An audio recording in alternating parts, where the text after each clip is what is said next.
Assalamualaikum warahmatullahi wabarakatuh.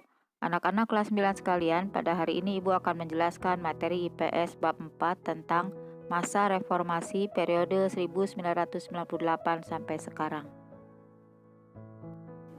Sebelum membahas materi lebih dalam lagi, silahkan kalian simak terlebih dahulu tayangan berikut ini.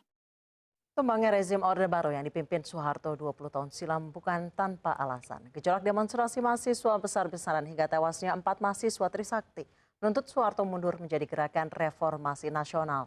Dan berikut adalah peristiwa yang terjadi sebelum Soeharto resmi mengundurkan diri 20 tahun silam.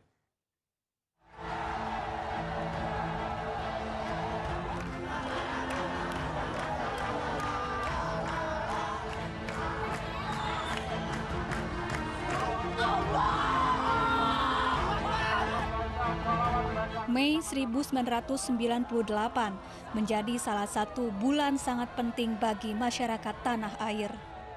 Runtuhnya rezim Orde Baru terjadi pada Kamis 21 Mei 1998 saat Presiden Soeharto resmi mengumumkan pengunduran dirinya sebagai Presiden Republik Indonesia di Istana Negara Jakarta.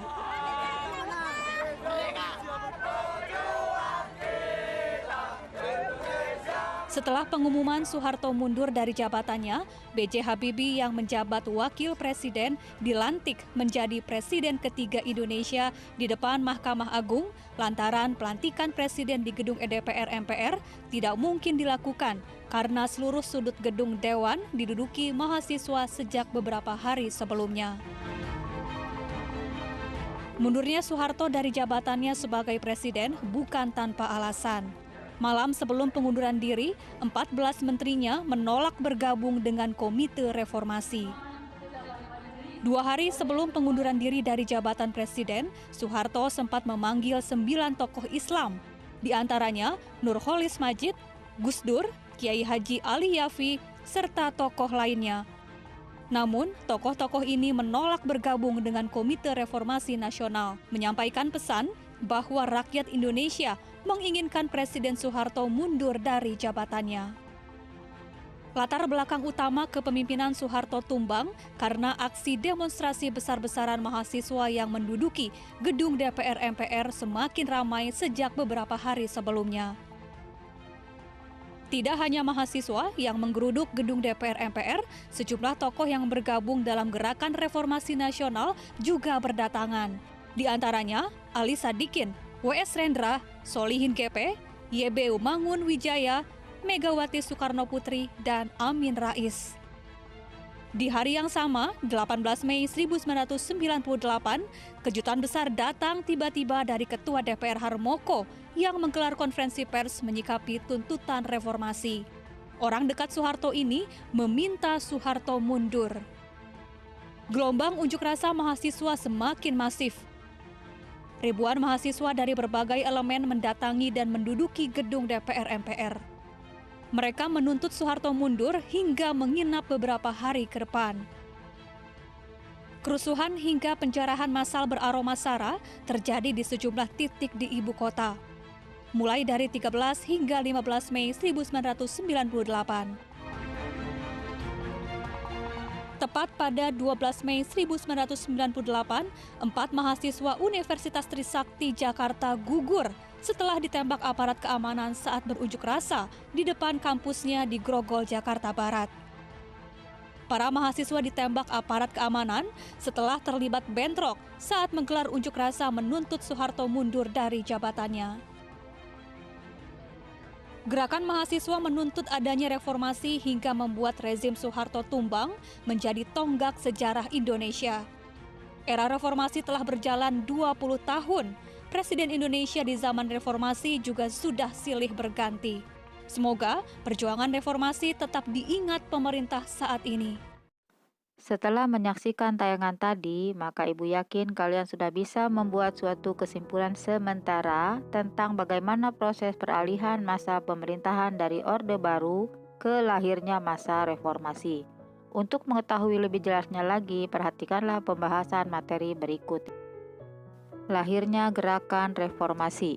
1. Adanya dampak negatif dari kebijakan-kebijakan yang dilaksanakan oleh pemerintahan Orde Baru. 2. Pembangunan yang tidak merata. 3. Pelaksanaan kebijakan politik cenderung otoriter dan sentralistik tidak memberi ruang demokrasi. 4. Krisis moneter yang menggoyang perekonomian. 5. Adanya demonstrasi besar-besaran mahasiswa dan pelajar serta masyarakat. Untuk lebih jelasnya lagi, silakan kalian perhatikan dan simak faktor-faktor penyebab munculnya reformasi pada tayangan ini. Pembahasan yang pertama adalah tentang perkembangan politik pada masa reformasi. 1. Adanya Sidang Istimewa MPR tahun 1998 tanggal 10-13 November yang menghasilkan 12 ketetapan MPR. 2. Adanya aturan baru yaitu sistem otonomi daerah. Dan 3. Pencabutan pembatasan partai politik. 4. Penghapusan dui fungsi ABRI. Dan yang kelima adalah penyelenggaraan pemilu. Selanjutnya, marilah kita bahas tentang perkembangan ekonomi pada masa reformasi, yaitu pertama yang kita bahas adalah masa pemerintahan Presiden B.J. Habibie. Penanggulangan krisis ekonomi dengan terkendalinya nilai rupiah dan tersedianya bahan pokok dan obat-obatan dengan harga terjangkau dan berputarnya roda perekonomian nasional dan pelaksanaan reformasi ekonomi. Langkah-langkah kebijakan reformasi ekonomi masa pemerintahan Presiden B.J. Habibie adalah sebagai berikut. 1. Menjalin kerjasama dengan IMF untuk membantu proses pemulihan ekonomi. 2. Menerapkan independensi Bank Indonesia agar lebih fokus mengurusi perekonomian. 3. Melikuidasi beberapa bank yang bermasalah. 4. Menaikkan nilai tukar rupiah terhadap dolar Amerika hingga di bawah Rp10.000. Dan yang kelima adalah membentuk lembaga pemantau dan penyelesaian masalah utang luar negeri. Masa pemerintahan Presiden Abdurrahman Wahid. Pada masa ini, kondisi ekonomi Indonesia mulai membaik dan kondisi keuangan mulai stabil. Namun, pada bulan April 2001, nilai tukar rupiah terhadap dolar Amerika kembali melemah mencapai Rp12.000. Hal itu berdampak negatif pada perekonomian nasional dan menghambat usaha pemulihan ekonomi. Masa pemerintahan Presiden Megawati Soekarno Putri. Pada masa ini, nilai tukar rupiah terhadap dolar Amerika berhasil distabilkan. Tingkat inflasi rendah, cadangan devisa negara stabil. Namun, pertumbuhan ekonomi masih rendah sebab suku bunga deposito masih tinggi. Beberapa kebijakan untuk mengatasi permasalahan ekonomi masa Presiden Megawati Soekarno Putri adalah sebagai berikut. 1. Meminta penundaan pembayaran utang sebesar 5,8 miliar US dollar.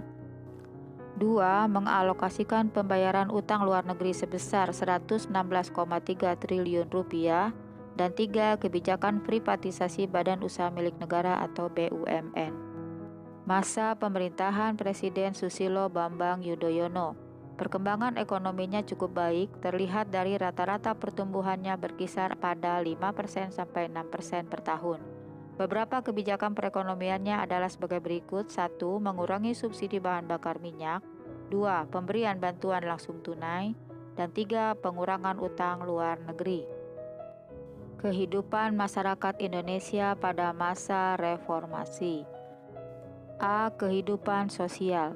Di awal reformasi, adanya berbagai konflik sosial bersifat etnis, masyarakat lebih bebas beraspirasi, adanya reformasi bidang komunikasi dengan dicabutnya ketetapan surat izin terbit bagi media cetak sehingga tidak lagi khawatir dibredel. B. Pendidikan. Adanya beberapa kali perubahan kurikulum, yaitu 1. Kurikulum berbasis kompetensi atau KBK. Siswa dituntut untuk aktif memperoleh informasi, guru bertugas sebagai fasilitator. Penekanan pada ketercapaian kompetensi siswa secara individual maupun klasikal, berorientasi pada hasil belajar dan keberagaman. 2. Kurikulum tingkat satuan pendidikan atau KTSP. Kurikulum ini tidak jauh beda dengan KBK. Yang menonjol terletak pada kewenangan dalam penyusunannya, yaitu mengacu pada desentralisasi sistem pendidikan.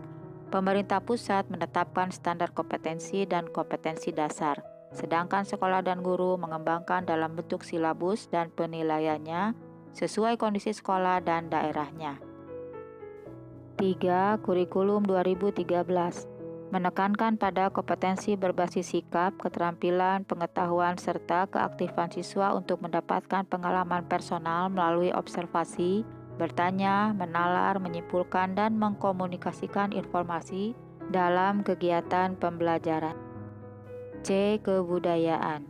Dilakukan upaya pelestarian budaya dengan telah mendaftarkan warisan budaya Indonesia ke UNESCO atau Organisasi Pendidikan Keilmuan dan Kebudayaan PBB.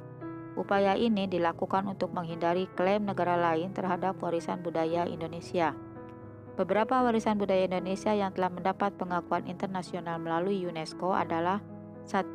Warisan cagar budaya seperti Candi Borobudur, Candi Prambanan, dan situs prasejarah Sangiran. Yang kedua adalah warisan karya budaya tak benda yaitu wayang, keris, batik, angklung, tari saman, dan noken. Masih banyak warisan budaya Indonesia yang sedang dalam proses pendaftaran UNESCO, diantaranya yaitu tenun ikat Sumba, rencong Aceh, tari tortor Sumatera Utara, gordang Sembirang Sumatera Utara, songket Palembang, ondel-ondel dari DKI Jakarta, reog Ponorogo, sasirangan dari Kalimantan Selatan. Anak-anak kelas 9 sekalian, demikianlah kiranya materi yang telah Ibu sampaikan. Terima kasih. Assalamualaikum warahmatullahi wabarakatuh.